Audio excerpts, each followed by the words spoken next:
भाई में भैया दिन का आवाज कर देता हूँ। हेलो हेलो साउंडवा के बगलिया से हाथ डालो। देखिए हम आई बने चाहे पवन भैया आई बने ये तो शुरुआत हो जिता दिलो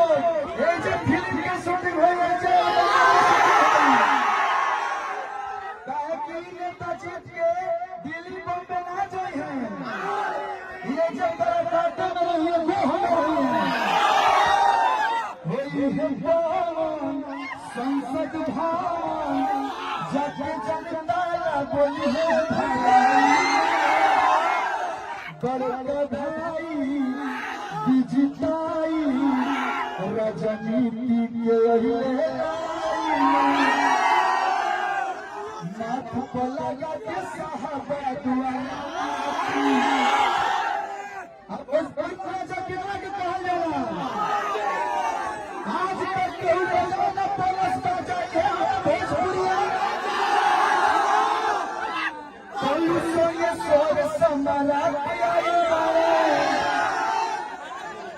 कोलू संग स्वर सम्राट नाथ के नाराई जोड़ी अच्छा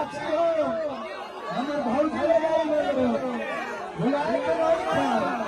कभी जब चारा बंधन ही सब प्यारा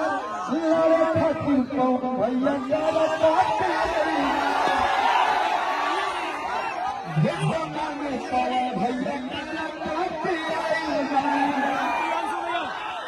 भैया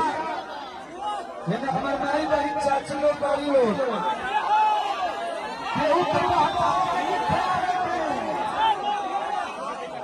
पाँच साल में ये भाई मौका मिला